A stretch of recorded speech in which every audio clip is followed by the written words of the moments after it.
is here. Anyway, welcome back to another episode. This is episode number 2 of the holiday extravaganza that I just now am calling the pop-off, because the pop-off contest is up and running because we're in episode 2. So listen for today's keyword. I'm not saying it yet. You got to listen to a little bit more to kind of get that. I mean, come on now. Steph, how are we doing today? Full of energy. We Full are of energy. feeling hype and ready to go. It is the holiday season in full effect. And we got some real classics on deck for today, I think. Oh yeah. We got 2. This is how much we love you guys. We did 2 fucking movies today. Yeah. It's holiday and Christmas in full swing. I like it. I enjoy it. I love it. So, but yeah, this is going to be 4 straight episodes, which is also something we haven't done. So stay tuned. We have our first interview that you've probably listened to at this point. So I hope you enjoyed that. And we got another one on the way. But, all right. So the 2 movies we watched was the 1996 vehicle Jingle All the Way and the 1994 vehicle Santa Claus, or the Santa Claus. So, yeah, you wanna start us off a little bit with Sure. Jingle All the Way? Let's do it. So wait, do we want to start with ratings? Do we have ratings for yeah. Jingle All the Way? So Jingle All the Way's got a little bit of a rough rating, to say the least. Yeah. Rotten Tomatoes has it at 20%. Popcorn has it at 41%. Yikes. Metacritic 34. User 6.2. IMDb 5.8 out of 10. So I've seen better. Yeah, for sure. For sure. It That's is a holiday probably film. one of the lower rated movies overall that we've watched, quite frankly. But I feel like Jingle All the Way is one of those if you know, you know movies. Like if you grew up really loving that movie, or if that is part of your holiday tradition and it's in your rotation of holiday films, Yeah. there's something so nostalgic and classic about putting it on this time of year that it helps you overlook a lot of the troublesome elements of the plot and the gaping plot holes and all of the issues that probably led to the ratings that this movie got. I feel like this movie encapsulates the fever dream that was being a child in the 90s growing up, because every year there was that one big toy that came out right around holiday time. And I remember parents like camping out outside of KB Toys on Black Friday. It was absolutely absurd. And Shout I out feel KB like Toys. I love the Yeah, reference right? there. Yeah, That KB, store was baby. the That's where it was best. at. Yeah. But you know what I mean. KB, Toys R Us, whatever. Yeah. And this movie is basically an hour and a half of watching what lengths a parent will go to make To get sure their that. kid has the gift they want under the tree. So I mean, that's basically the plot of Jingle All the Way, right? Arnold Yeah. Schwarzenegger is way too caught up in work for his own good, basically neglecting his responsibilities as a dad and a husband throughout the holiday season, misses his poor kid getting his blue belt in karate, like just a disaster all around. And then, finally bonds with his kid at the age of 10 or whatever it is. And is like, oh yeah, and I'm learning what he really wants for Christmas and stuff. Like, buddy, it's December 23rd. Yeah. You should have figured You're a this little out late. a month ago, weeks ago. And then you basically get to realize that his wife told him weeks ago to go make sure that he went and got this, and he didn't. So he's out Right. on Christmas Eve on this wild goose chase trying to get a Turbo Man doll. He meets Sinbad, chaos ensues. It's basically just From there, it's basically just like a rough 90s action movie with a lot of completely ridiculous and over the top fight scenes and things going on. But at its core, it's about Harold learning to be a good dad, basically, and learning that above the gifts and above being a high performer at his job or whatever, and above everything else that he thought was important, what really matters to him is his family. Um, Much like Die Hard, the Christmas classic, it's all about coming together and family and realizing what's important at the end. But this one has much more of that Christmassy holiday feel because the whole thing centers around it's Christmas A Eve, you're toy. buying that perfect gift. Right, right. Right. Um, but really I think the most jarring aspects of the film are the complete lack of good parenting that goes Yeah. on. Horrendous parenting in this Just movie. so bad. And then oh my god, the neighbor, Ted. Ted. Oh my god. Just so gross and awful throughout the entire runtime of the movie. Trying to make his way into Harold's house. It's Howard's house, excuse me. I keep calling him Harold. I don't know why. Howard's house. It's so uncomfortable and odd. And he It's is just yeah. he's not charismatic at all. No. I don't know. And there was never like any signs. Like yes, clearly Howard was a shitty dad who just like worked all the time, which was like the prototypical 90s dad in these movies. 100%. Right, But right. like there was not any hint where the mom was like attracted to him or like Nope. give and take on the flirting. It was just straight up like he was doing all the aggression, and I don't know. It's just I don't know what vision you had there, pal, but it wasn't good. And the way he, like, flaunted it in front of Howard's face, like, "Oh, I'm Yeah, at your wife's house, I'm eating your cookies," like, I don't know, it just so gross and weird. I don't know how else to describe it. yeah, yeah. The the shower thing Oh my was the stop. You want weirdest. me to go check? No, absolutely I don't. What are you Yeah, talking about? what are you doing in Um, my house? yeah, it's so weird. And then Sinbad is also just Very absolutely problematic. bonkers and problematic, yeah. The whole movie's pretty problematic, like, watching it through the lens of 20 some years, probably longer than that, but I don't want to talk about it. Since I first saw it, it kind of loses the magic of like, Yeah, he'll do anything to get that perfect toy. Oh my God. To really realizing what is going on from right, beginning to end. right. Um, and it is a very chaotic watch. I can understand why people would not be would not think of it Like the same way as you think of like a Home Alone or some of the other classic holiday movies that people hold in high regard this time of year because it doesn't have that central plot. It's kind of a little bit all over the place until the very end when you can kind of piece together that this whole movie was about Howard figuring out how to be a good parent, how to be a good husband and what is really important to him in life. yeah. Um and what matters over gifts, over presents, over material things, right? Yeah, yeah. I mean, there was the deer drinking, even like getting a pet deer. Like I don't understand. Like what was that? What was the? I don't If know. my dad gave me a deer, I'd be like, "What? Do you need help? Do you need to go Yeah. talk to somebody? Like what are we doing here?" Oh, and we also have to address like the Christmas carolers. Yeah, yeah, Like I remember when I was younger being like a Girl Scout growing up and we would go to like nursing homes or assisted living facilities and we would carol for the residents there. So I don't think the idea of a group of people going somewhere with a purpose to carol is necessarily unheard of. But I have not on Christmas Eve ever, and not just randomly walking around the neighborhood singing in front of your neighbors' houses.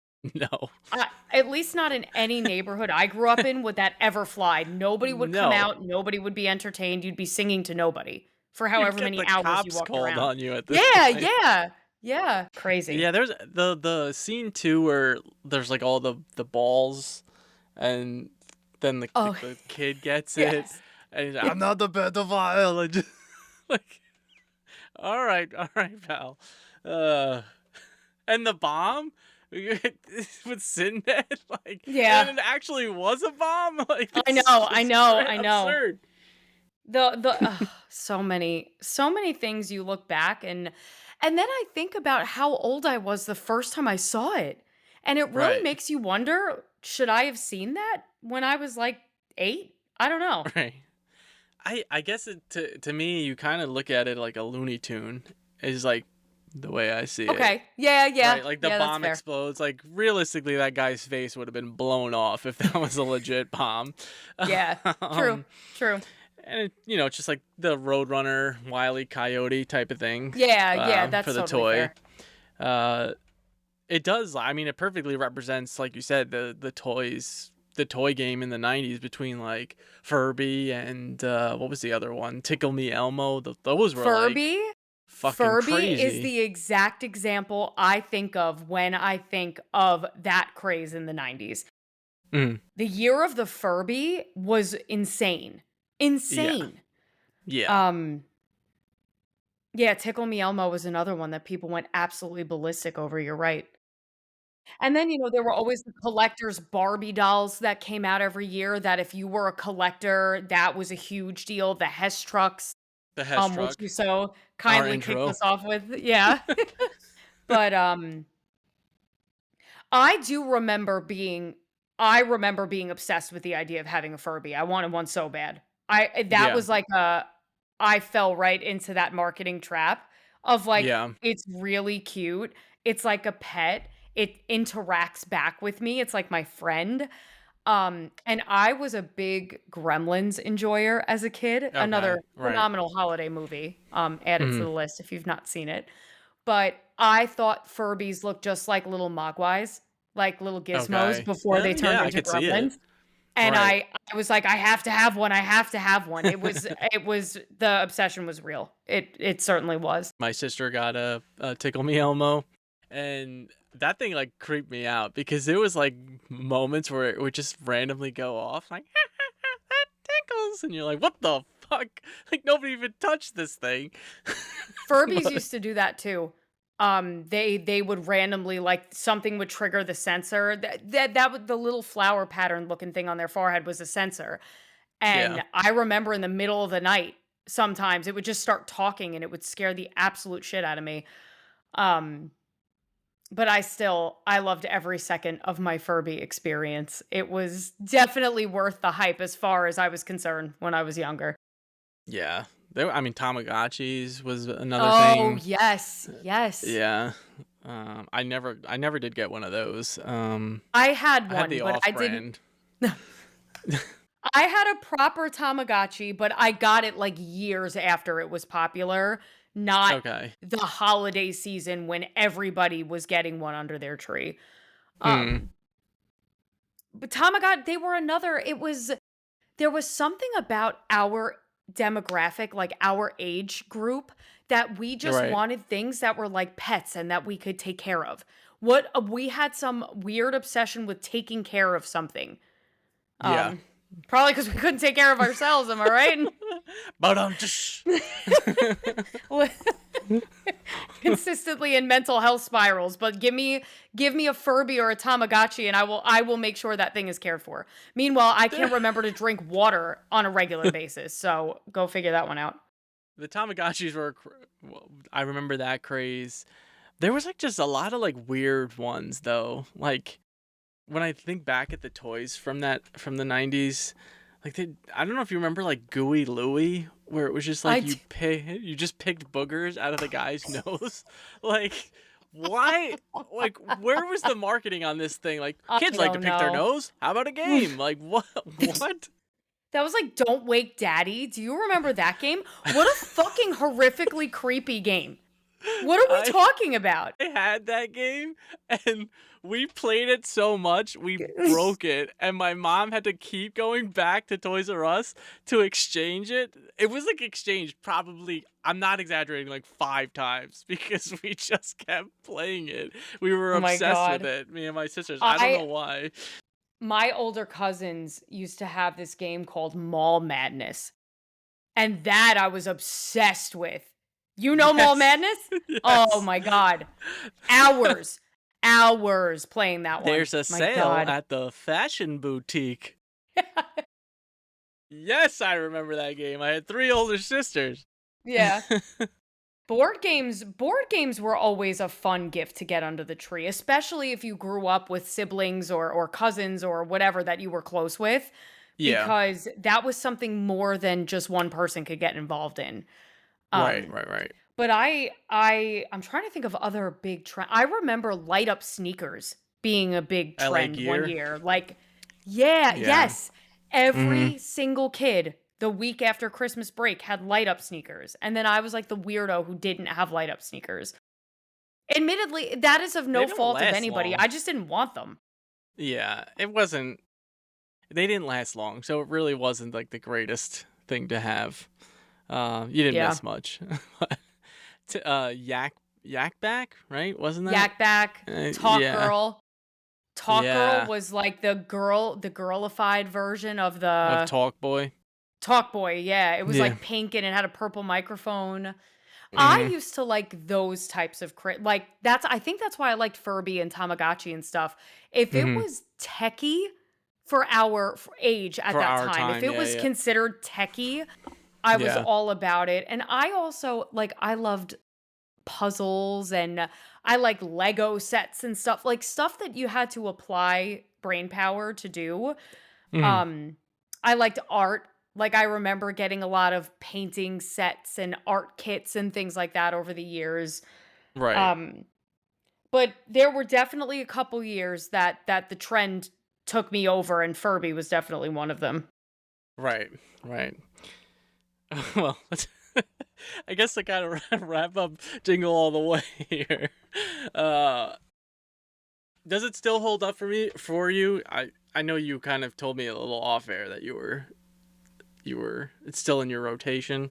It's a classic. It's a classic for me. I watch it every year. It's a disaster of a movie. It's Yes. not like this is not me saying this is 10 out of 10 peak cinema, go watch it, but Right. it hits that nostalgia chord for me, and it reminds me of the holidays when I was younger and that time of year when I was younger, because that's the only time I watched this movie. So it holds up for me in that regard, but like from the lens of does it hold up as a movie? Absolutely not. It is a mess. Yeah, definitely It's an doesn't, absolute no. mess. But that's okay. I mean, we all love our trash, right? Everyone's got their trash. Exactly. So let me get into a little bit of the fun facts here. Joe Pesci was originally considered for the role of Myron before Sinbad Really? was cast. Yeah. That would have been insane. Yeah. Oh my God. Well, one of the major differences was like Sinbad was a better height match for Arnold Schwarzenegger than Joe Pesci. So Interesting. Okay. Joe Pesci also would have been way too intense, I think. I think so too. I don't think that would have worked as well. I don't either. And I love Joe Pesci. I just think that would have been genuinely horrifying to watch. Like, I would have been terrified of Myron as a kid watching that movie if it was Joe Pesci. Also, not to knock Arnold Schwarzenegger, but he literally has one tone the enther time. Whether he's happy or he's sad or he's yelling, it's the He same sounds exactly tone. the same. Yeah. Brother doesn't have much in terms of range when it comes to inflection. No. So Tim Allen was considered for the lead role if Schwarzenegger did not accept the role, but he obviously did. Well, we're going to... That's funny you should bring that up, because we'll get there in a couple minutes, but... With the Santa Claus, I don't think he would have done a bad job in that role. I don't think so considering. either. No. Yeah, considering he played an identical character. Yeah. The Exactly. big parade scene was shot over 3 weeks in LA Universal Studios. Oh, wow. Sinbad said he remembered it was 100 degrees on the days he wore the Dementor costume, and the water in his helmet had started to boil. The diner, Mickey's Diner, where they share a drink, is actually the same diner used in the Mighty Ducks. I caught that one. That's cool. Yeah. What else we got here? Schwarzenegger was paid $20 million to star in the movie, which I feel like is a What? lot of money. Yeah, back then. A lot of money. Well, that's what I was gonna say. That's a lot of money now. Back then, that was boku bucks. Right, and I think the Jesus. budget was 78 million, so that's almost half. Like that's crazy. The whole budget was our boy Arnold. Look out! Anyway, uh, the Robert Cornfield penned the official script. It was sued because allegedly the school teacher Brian Allen Webster said that the script was a copy of his. The publishing firm had sued. They won originally 19 million, but in Wow. 2004 it was overturned and they got nothing. So it's as of now it's still declared as not a copy. Wow. You know what else? Before we move off Jingle All the Way, because it was one of your fun facts, have you ever in your life seen a Christmas Eve parade of that No. nature? No. It was like a mini Thanksgiving Day parade. I'm so confused because I have never. I know that a lot of places, like, they will do a parade around holiday time and Santa goes by on a fire truck and all that stuff. That is pretty standard, I feel. But I've Right. never seen it with such pageantry, and I've never seen it on Christmas Eve itself. Very unheard of No. for me. And they letting the kids out of the car too to go to the parade, like while they look for parking. It's like that what? And even I remember like Jamie's like on like the ladder and the cops like, yeah, yeah, it's all right. Like this is a kid, a child. Maybe you want to go get him there, pal. Uh, Moving right along to the Santa Claus. the Santa Tim Allen Claus. vehicle. Another another film about bad parenting that Mm, leads to a dad who knows nothing about his kid, learning about his kid and learning what the real true meaning of Christmas is, and that's family. yeah. Yeah. Tim Allen basically morphs into Santa Claus against his own will because he is contractually obligated to fill this role. And then Mm, you get to go to the North Pole, you get to meet, Julie and Bernard, the goat elves, you get to meet all the elves. mm, Um, and Tim Allen basically accepts, like, okay, fine. Like, if I have to do this, I'll do it.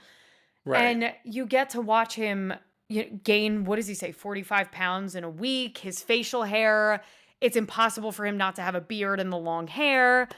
Yeah. Um, and then, the second year of doing Christmas, he is a much kinder and more true to form Santa.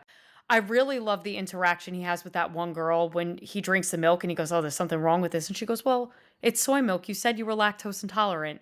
And he Right. literally says, "Thank you for remembering I said that." I think that's Mm, such a sweet little yeah. addition to the scripting and the dialogue in the movie to really show that, like, last year he would have been like, "What are you talking about? That's disgusting." And this year he's acknowledging, like, that means you really are a good kid. Like, I told you something and you cared enough to remember that about me. Um I liked and the fact that like they kind of explain how Santa goes to places that don't have yes, chimneys. chimneys, yeah. Yeah. Because I remember that as a And kid, I was like, how does that happen? Because I didn't have a chimney, so I'm like, where does he come from? right, right. I didn't have a chimney either. But you know, so you get to watch Tim Allen grow, literally and physically grow into Santa, but you Yeah. also get to watch him grow into somebody who genuinely cares about not just his kid, but Hmm. his ex-wife and her love interest that she now has in her life and making it a cohesive, like, co-parenting situation and not trying to pit the kid against his mom and this other guy. Um, because throughout the film, I mean, they try to take custody away from him because of this whole making Santa Claus being real a thing and kind of counteracting what they are trying to do to raise this kid. And I mean, it's a similar story with a lot fewer crazy fight scenes and cherry bombs and packages and things, but at Yeah. its core, it is a very similar message about what's important around the holidays is not all the presents. It's not Santa coming down the chimney. It's, who is important to you and family and being mindful of the things that really matter, not just around the holidays, but all year. Yeah, I'm trying to see where I want to start with this here, but my first issue is the fact that it's like they're fighting tooth and nail to like get this kid to be like, don't believe in Santa Claus. Yeah, and And he's like 8. literally, I looked it up. Yeah, they said he's somewhere between 6 and 8 years old. So Yeah, like, it's not that big a deal. If he was like it's not. 15 in high school, I'd say yeah, maybe there's a fucking issue here. But Right. there's nothing like. It's like, and the only idea that you get that they're doing this is because they had their Christmas Ruined when Santa they were, yeah, ruined. yeah, yeah. Weenie Oh, whistle. over Shut up, over a pal. Grow up. over a weenie whistle and like some weird board game. I forget, Yeah, mystery date or something? the Timu Mall madness. Fuck Yeah. 'em. And also, I had ranted about this a while ago, but the whole body disappearing, Santa Claus dies. It's absurd. Like, I It would is be absurd. scarred if I believed in Santa Claus, and then I just see him I fall fell off off the my roof and roof. Yeah. died. I would be in therapy for at least 20 years. At least. Yeah. Yeah.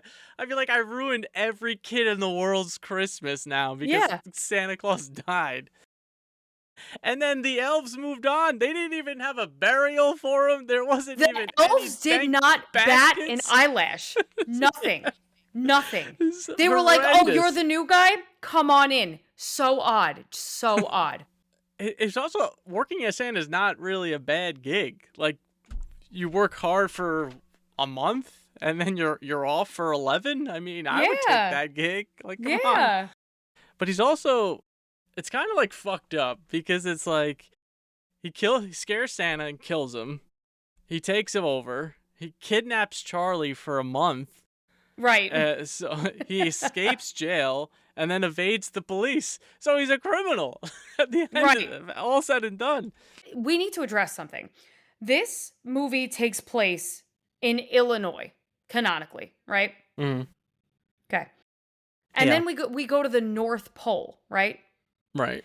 Our boy Bernard has the most distinct New York, like 5 boroughs of downstate New York accent that I have ever, and I am here for it, to be clear. Bernard is probably Yeah. my favorite character in the whole movie. I love him. Mhm. But it always cracks me up because you've got like one elf who's got like an English accent. The rest of them just sound like they could be from anywhere USA. The movie is canonically set in Illinois, and then you've got our boy Bernard, like coming in hot with his Brooklyn accent. It's so funny to me. The Santa Claus is not a movie I grew up watching. I think I've seen it once, maybe twice before our rewatch last night. It is not one that I watch super frequently. It felt weird to watch when I was younger because it felt like watching an uncomfortable relationship between a parent and a child. I also think there was something about, like you said, the thought of like, if something happens to Santa, like some random schlub off the street just gets in the suit and becomes the new Santa and like nobody bats an eye. I Yeah, think it's as a kid crazy. that felt insane to me. I think the best part of the movie is the title and the play on words, like the Santa Claus with Santa Yeah. Claus. I thought that was brilliant, to be perfectly honest. But I don't know, it's not it doesn't give me that same warm and fuzzy feeling because it was never a holiday staple for me. They're both movies that are equally problematic. Yeah, Uh for sure. I kind of lean Tim Allen as a better dad because like his kid annoyed him, but he did like make the time for him and he was defending that he should believe in Santa Claus, which is like, yeah, the kid's like 6 to 8 years old. Like That's this really fair. shouldn't be that much of an issue. And I felt like this stepdad was like trying way too hard Yeah. to like therapize the kid. Like Yes, therapize, is that the yes. word? But, Yes, it is, yeah. it is. Yep, yep. So, um, I almost felt like he was the better parent. The mom seems like a little unhinged to me, but the lengths that films went to make Yes. sure some kind of fat joke or fat shaming saga occurred in movies of this time frame is absolutely insane to me. And we saw Yeah. this a little bit with some of the earlier like rom-coms that we watched as well. Right. But holy crap, like you couldn't even get through a kids holiday movie without there being like the scene when he shows up at work, when he's first Yeah. starting to transform, and they're basically just making fun of him. I never understood it as a kid because that was the humor geared towards mom and dad, I think. Mhm. That an 8 to 12-year-old was not supposed to understand that, but that was Yeah. supposed to be for the adults to go, "Ha, ha, ha, fat joke." Yeah. But looking back on it now, it's just mind-blowing that you really cannot get through any film in the 90s without some allusion to there being a heavier set character than others that are main characters in the movie, and them being the target of relentless, like, bullying. It makes you think about our generation and how everybody's riddled with, like, body dysmorphia and Yeah. Oh, 100%. Tro troubled relationships with their body image and food and self-love and all of these things, and it really does make sense because if you think about it, even before we consciously were aware of it, that It was was already being we were told. browbeaten with that. Yeah, it's Yeah. crazy, and I know this is not holiday or festive at all, but I think these are the first movies we've watched that were specifically geared towards a younger audience, like Yeah. PG rating or less, and it was very striking to go back and watch and see that now, looking back and thinking about watching it as a young and impressionable kid, you know?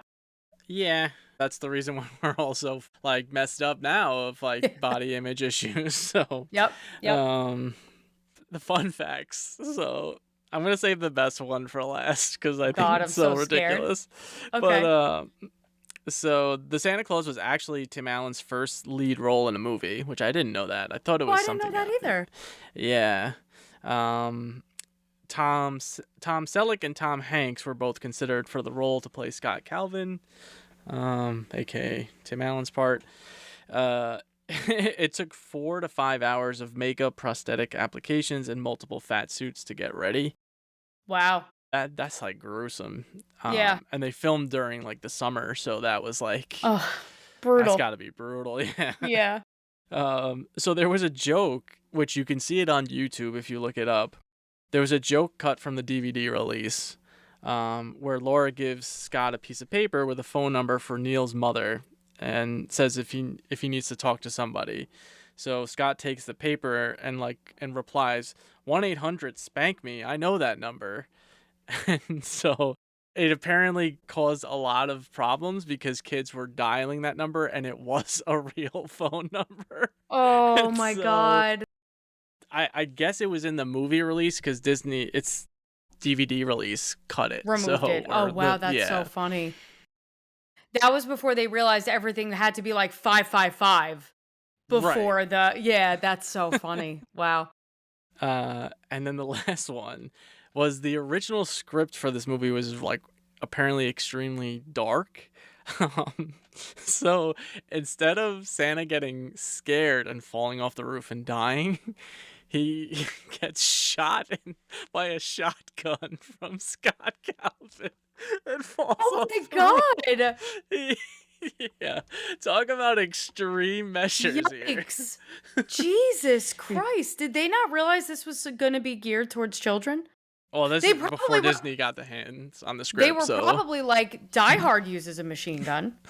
That's a Christmas classic. Why can't we? yeah, that Crazy. is That is a aggressive. wild fact though. That's crazy. Yeah. So there we have it for those two movies. All right, gift giving. There was a lot of the themes in this movie. Yeah, Sle- yeah, for sure. Everything from Turbo Man to weenie whistles. We're talking gifts. Gifts this week. Weenie whistle. I will never get over how dumb that is. Why would that be the one gift you wanted? Why? Anyway, whatever. You want a waffle iron? Oh my god. No, I don't want a waffle iron either. I don't want a weenie whistle, I don't want a waffle iron, I want none of it. Let's just start off with this. What's the best gift that you got as a kid? Was it the Furby or? The best gift I got as a kid, oh gosh. I did love my Furby. I did love my Furby dearly, but you start. Let me think about this one. It got it to me. It was the Talk Boy. I did get one of those. That was like one of my, if not my favorites as a kid. I used that thing religiously. I would like Yeah. make my own like radio station. It's Like I was awesome. like one of those DJ. Um, I would sing songs on it. Yeah, like I loved that thing, especially like the slow mo on it, like he uses in the film. It had that like little Yeah. feature on it. Yeah, that would be that. I would say that was probably my favorite. I did get the Pokédex, which was another like really hard Yeah. item back then. Yeah. So I have a similar thought on my favorite, and it's not anything flashy by any stretch of the imagination. But I remember one year, like walking out into the living room where all the gifts were, and there was an easel set up, like a an artist easel. Not, Yeah, yeah, it was like a Fisher Price plastic easel. It wasn't like a proper artist easel or anything, but it had like big reams of painter's paper, and it came with paints and markers and brushes and things. And being someone who's always loved to be creative, be that through art, music, whatever, right, I think that is part of what unlocked that for me as a kid, was getting like all of these art sets and cool art things, and it was usually around the holidays that I got them. And I right. just like I never thought I wanted an easel or anything like that. But then I would display my artwork in my room, and when I was feeling frustrated or whatever, I'd go to my big reams of paper. Mhm. And I had such a love of that as something that, really made me connect with my artistic and my creative side. Um, and, there were the big ticket gifts, like, I cannot lie and say that I didn't love my Furby with every ounce of my being. I my first cell phone was a Christmas present, Okay, so yeah, that was like a big freak. I didn't get a cell phone until I was 14 years old, but that was a about the same huge deal time. for me. Yeah, it Yeah. was. I remember opening it and I thought I was gonna have a heart attack because my heart was racing so fast. Because I was just so that was something I was very behind all of my friends in getting, and then I suddenly, just like that, I had my own. Right. Um, so for me, it wasn't necessarily about the gift itself. It was about understanding me as a person and what I needed or wanted at that time. So Mhm. that is where my favorite gifts came from. Like, somebody acknowledged that I really needed something, or I was really into something, and that manifested itself in the form of a gift. Mm. Okay. Was there a gift that you always wanted as a kid but never got? I'm I'll sure I'll there throw I'll was. throw one out Go there. ahead. This was a Power Wheels. Like I always wanted one and never got Yeah. it. But they were always like so expensive back then. Yeah, the motorized cars that you could drive around the backyard, I always remember thinking, like, that would be so cool, and that never No. happened. But they were like all over. Like those were like always on commercials, like whatever the new Yeah. Jeep Power Wheels or whatever. Yep, yep. Oh. Those were always a hot ticket item, for sure. But no, I have to tell you, I was just happy to be fortunate enough that the holidays and Christmas for me specifically were things that, my parents were fortunate enough to make very special. And I don't ever remember a Christmas where I was like, I really wanted this one thing and I didn't get it. And I was like pouty or disappointed about it. I think I was Okay. always just in awe that, like, You got you know, something. that my parents were able to put together what they did around the holidays. Mhm. Because once you know the truth about Santa and you realize it's mom and dad behind the scenes doing everything, Yeah. you realize, like, they probably are stowing away money and paying attention to what you say you want for months of the year, getting Yeah. ready to make that special for you. And I don't know, that always felt so magical and important to me that it was Mhm. never about one gift. It was about that was the probably the best those were the best memories of my childhood growing up was Christmas morning specifically. Yeah. Yeah, like, hearing you talk about this is, like it brought me back to, like, my mom was very good at, like, taking the list of things that you wanted and, like, things you might have said, but, like, forgot that you wanted. Mhm. So, like, she had this one closet that, like, she would hide all the presents, and I would, like, Yeah. wait till she wasn't home, and I'd, like, sneak in and I'd look. She called me, like, a couple of times, and she's like, "You're gonna get nothing," and I'm like, no, no, please." But she would, like, that was what kinda carried over the magic once, like, you weren't believing in Santa Claus Right, anymore, right. because, like, you were just like, "Oh, well, there was, like, still surprises that she, like, didn't that I wouldn't think of." Yeah. But I remember getting, like, the Santa letters. I remember my sister Erin used to, like, she said one year she wrote with her left hand just to, like, keep it so that I couldn't tell whose handwriting it was, because I was, like, pretty Oh, good to see. But I remember being like, "Look, he ate my cookies. This is crazy." And it's yeah. like Yeah, the first time you leave a plate of cookies out for Santa and you wake up in the morning and it's crumbs, it's Mhm. it's bonkers Yeah. because it's like he was here. And now I think about it, I'm like, we were condoning someone basically breaking into our houses one night a year. Yeah. But it was like reverse burglary because they weren't taking anything, they were leaving things. It's so weird to think about. Was there any gift you ever got that was, like, disappointing and you were Oh, like, yes. Oh, yeah. yes. My nana one year, oh my god. She g so, I feel I bad think I've answering this question, but yeah. oh, I don't. Okay, This okay. I would say this, I think I have said this in Mhm. the company that presented it to me, but my nana one year, I think I've mentioned this on prior episodes, my younger sister and my one older cousin and I were literally thick as thieves my entire childhood. We did absolutely everything together. And like part of our Christmas tradition was we would all get like matching jackets for Christmas and for New Year's Okay. Eve we'd match outfits and stuff like that level of closeness. And oh my god, my nana gave the three of us it was the same gift. And they were like these weird and we were young. I'm Right. talking like somewhere between the ages of probably 7 and 9 or 10.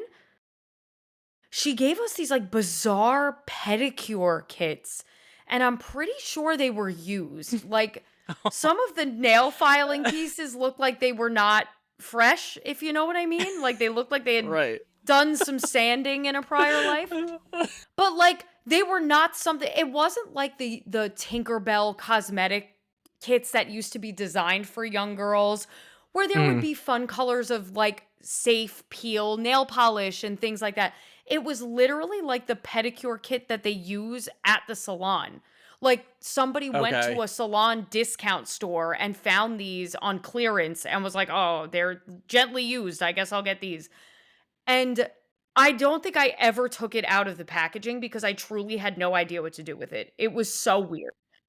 Um, that was I don't know if it was I mean, it probably was the worst, but by far the most bizarre gift I ever got. It Mm, because it was one of those gifts that it was like you realized the night before that you were having these relatives that you almost never see, and you're like, "Oh, crap, I gotta throw a gift together real fast."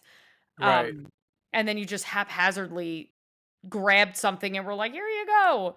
Very weird, very strange. I wish there was a better code system for this, because it's like there's always that game with certain people you play that it's like you don't know if they're gonna get you something or if they are, and then you're like, then like you take the risk and they don't. I started lately just like packing away like a gift card to something that I would use, and then I'd be Yep. like, I'd bring it, and then in the event, because it's just like I hate being that guy, because if you get me something, like I have to, I feel like, yes. the millennial guilt in me has to get you something back. So Yep, and now's the time, guys. Tonight's keyword, tonight's secret word is reciprocity.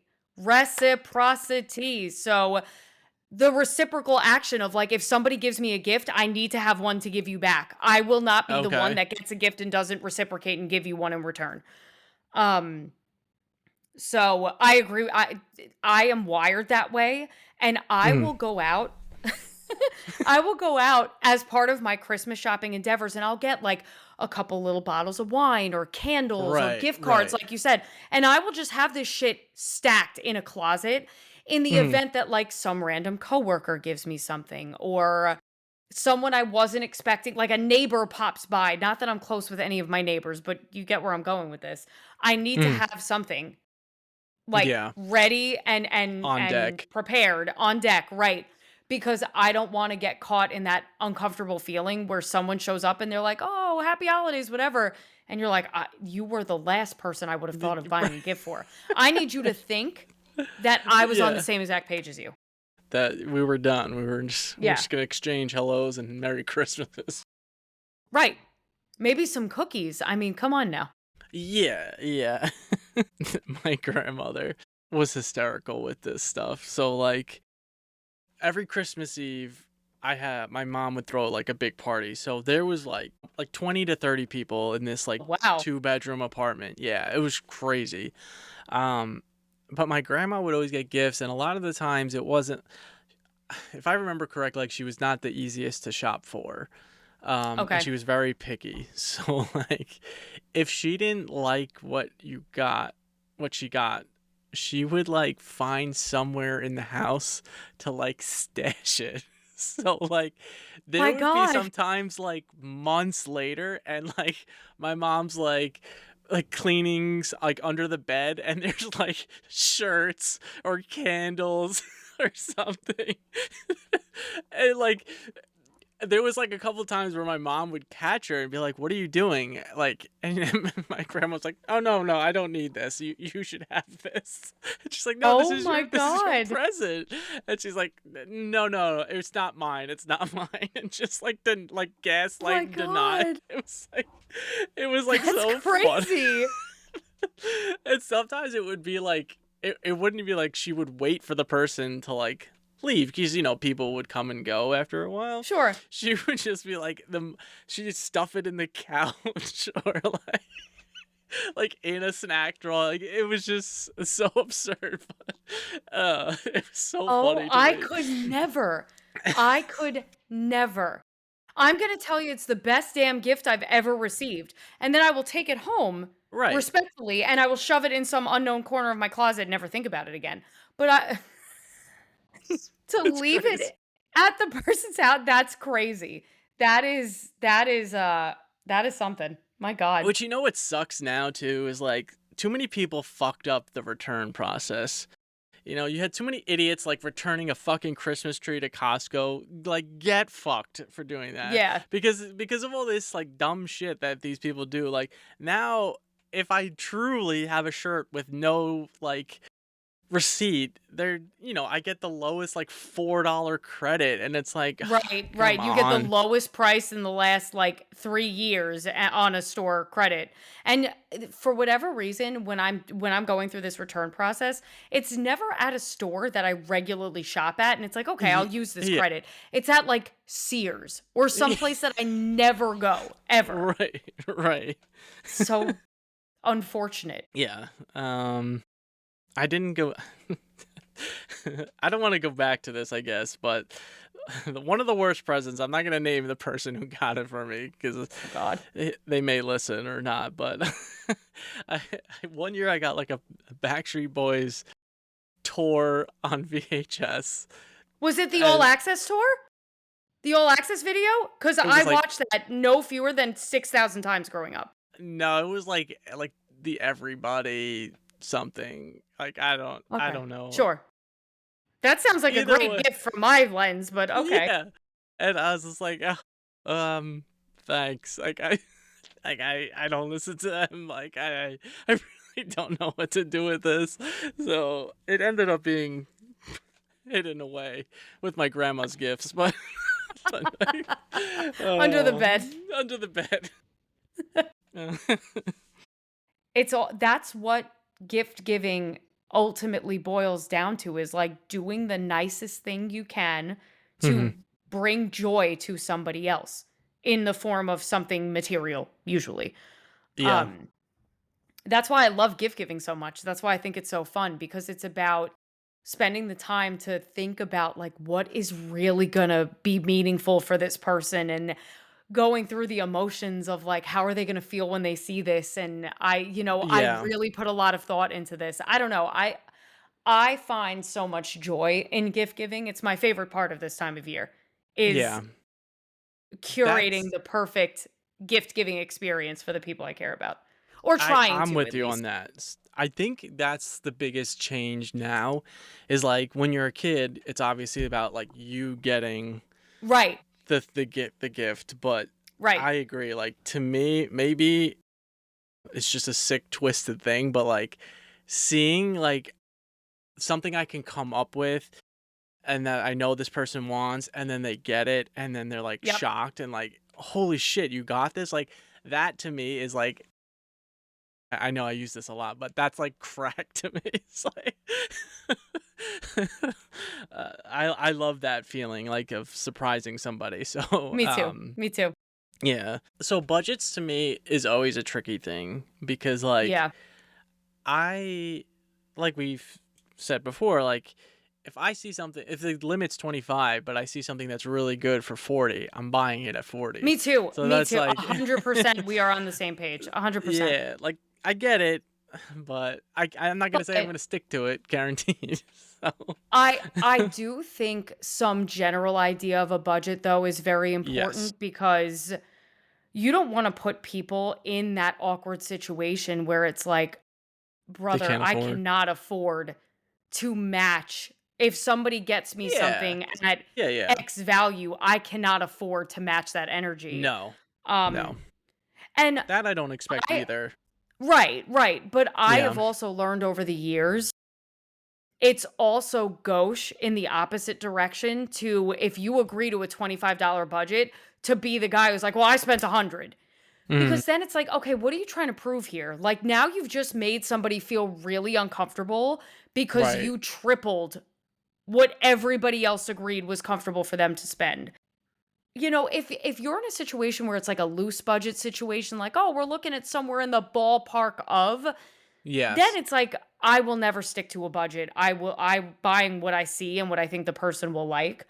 But I have been on the other end of that, where it's like, dude, you made me feel really uncomfortable, because there was no way I was going to be able to do something in As that like same range. extravagant And kind of thing. right, and now you've made me feel weird.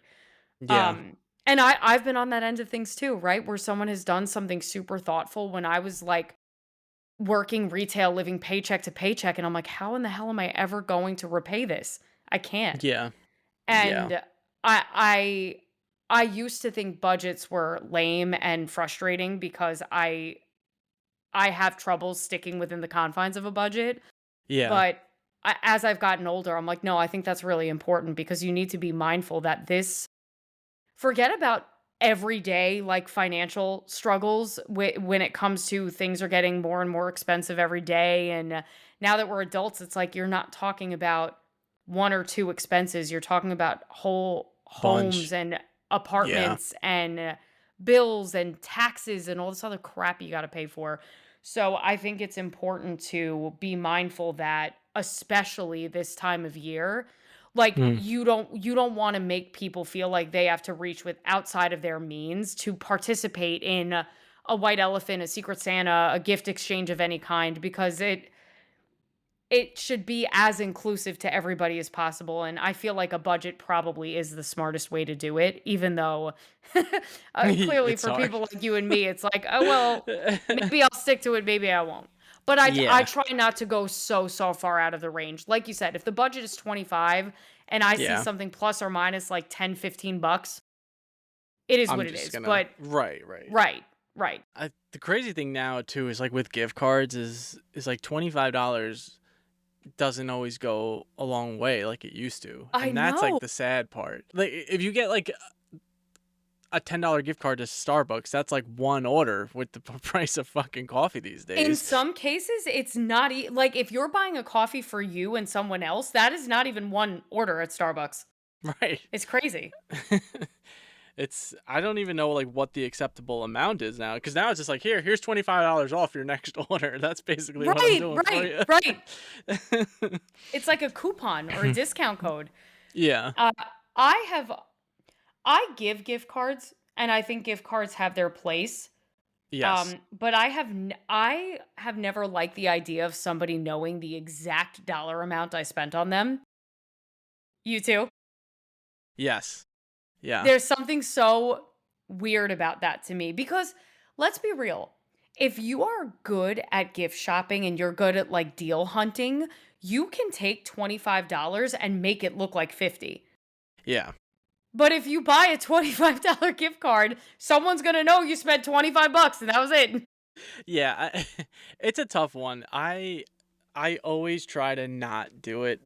I try to get gifts, but like sometimes there's just like not for nothing, but there's some, like my dad, he's very hard to shop for. My And parents so get it's gift like cards now too. here's a gift card, you get Yep. what you want because Yep. you're going to return what I get you Or anyway. right. Or Right. like if you have someone who's doing like home renovations, right? A Home Depot or a Lowe's gift card is a great freaking gift because I remember when we moved to our Yeah. house, Right. we were in Lowe's and Home Depot literally every single freaking day. So like, I don't want to pick your freaking wall sconces or your picture frames or whatever the hell for you. I'm going to get you a gift card because I know you're redoing a room or a part of your house or your apartment or whatever, and I'm going to let you pick out what you want. Mhm. And I also think if you're dealing with like teenagers, I Yeah. find that gift cards are like gold because they don't want you picking out what you think is cool. They want to pick out what they think is cool and shop for themselves.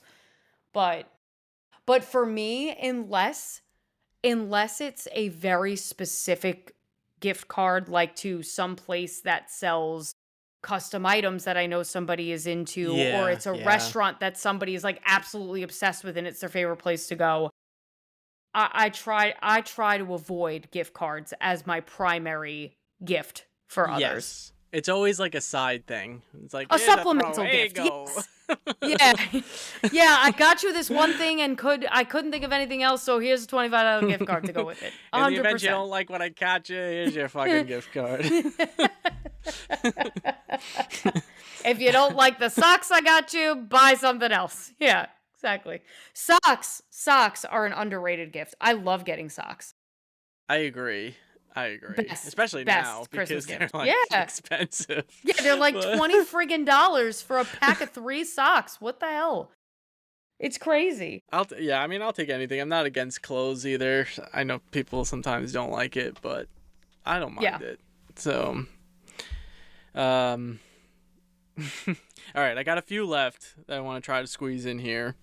So, the last thing I want to just say is like with the kids and Santa, I kind of like this new trend that they have now where it's like Santa doesn't give all the gifts, quote unquote. Yes, I agree. think it's a great idea because it's stressful as a parent. You're trying to go all out for your kid. And, you're giving like this imaginary person credit for everything. Yeah. And I think that kind of sets the kid up eventually, like kind of like easing him off from Santa Claus. It's like, yeah, okay, he's not real, but like the parents are still there getting you gifts. So, right. Yeah, it doesn't completely shatter the illusion. Like, am I getting no presents then? And it's like, well, no, I've been doing it the whole time. And now you finally know all the work I've been putting into it. I also think it's very important. And we just talked about budgeting. Yes. I think it's important from the perspective that, like, if you've got somebody who, let's say they got like this new book they really wanted for Christmas, and some essentials like some new clothes, some new socks, like we said, clutch gift. But then you've got like, I don't know, Johnny Bravo in class who got an iPad, the newest designer Jordans or something. Yeah. That puts a weird complex in a kid's head. Like, well, why did Santa give Johnny all of these That was a great, like, tough one back high-tech then. expensive presents, and I Yeah. got books and clothes and, like, not such seemingly expensive or high-end things? That's gotta be such a tough question to answer. If your Mhm. kid comes home and is like, "Well, everyone in class got a Furby or got a Tamagotchi," and, like, "I didn't, so I guess I wasn't good enough this year for Santa to Yeah. bring me one." Like, how in the hell do you explain that to a kid? Yeah, You know? that is tough, and I remember the earliest memory I have of that is, like, when the iPods were, like, Yeah. first coming Yes. out, because Yes. that was, like, a big thing. Yep. Um, but yeah, I agree. That's, like, such a tough thing to get, especially now, because like, the things kids want now are so expensive. Expensive, yeah. But, okay, I think it's time to retire the white elephant gift. Okay? I mean, this can't be an original thought, but I mean, it's enough already because it's like, how many Bluetooth speakers are you gonna get? A fucking Right. flashlight or Right. like it's always the Yeah, same the gift Bluetooth card, speaker. Yeah, yep, and then yep. everybody's fighting for the one person who got a gift card, and you're like, fuck. Now Yeah. I'm stuck with like my 16th Bluetooth speaker that doesn't work after a year. Um, And if you're yeah. me, you're so anxious the whole time, like, "I don't want anybody to take my gift," and then when someone takes your gift, you're like, "Fuck, how do I get it Yeah. back?" And then you're, Yeah. like, hyper fixating and you're doing 4D chess in your head to figure out how do you get back the thing you actually Right. wanted. It's so stressful. White elephant is so stressful, and I hate it, and I agree with you. Let's retire that one. Let's leave it in 2025. Which the the original idea of white elephant was like you gave out things in your house that you didn't want anymore. What? So when we first did it in my family, my mom like would find something in the attic and wrap. Like everybody was like, "What the fuck is this? Is like a washing machine hose? Like what the fuck am I doing with this?" Oh my Oh. god. But I mean, my family now, which feel free to steal the idea. I think it's a little bit edited of the white elephant gift. We've been doing it where it's like food oriented. So Oh, you could do like somebody did like an Oreo thing where they did like an Oreo cake mix and Oreos and then like that's cool. Oreo O cereal or something. Yeah, So yeah, like yeah. it's like different things like that. That's like a nice little twist to it. Yeah, that's cute. Yeah. Everybody likes snacks, so 100%. I am partial if you're dealing with a big group to Secret Santa okay. because it limits the financial like anxiety of like, "Oh my god, I have this big group of people and I can't afford to buy for everybody." But Right. it still lets you have that personalized gift-giving experience that we talked about. Yeah. It's for me, it's much less stressful. I know exactly who I'm buying for. I know exactly what they're getting at the end of the day. Mhm. And I much, much, much prefer that to white elephant. Yeah. But I Yeah. like the food idea. That's a creative spin. Nice little twist. Twist. I don't know why I No, a said it little like that. twist. It's Um, gift giving with a twist. our last question here. Let's get into it. Thoughts on wrapping, gift bags. Where are you at with that? No, no, no bags. Nope. There are okay. I shouldn't say Mm. no bags. So clearly, I am team gift wrap. I love a wrap. I Mhm. love paper and tape, and I love the satisfying feeling when you cut a piece of wrapping paper and the scissor goes through like butter, Oh, and it's just perfect, yeah. the perfect cut. Yep. Allow gift bags in very few scenarios. Okay. One is wine bottles. Like if I'm gifting somebody a bottle of wine and they have those cute little like wine bags, those Yeah. are fine. Because Right. wrapping a bottle of wine is such a pain in the ass. Like, Yeah. oh my You God, just I've waste so tried to much. do it with cellophane. It looks stupid. I've tried to do it with wrapping paper. Worse, arguably. Right. So Okay. put that in a nice little wine bag. Yeah. They even sell like those little tubes. They're like the gift tube things. Those are also very cute. Mhm. But that is an acceptable non-wrapping gift. Okay. Yeah.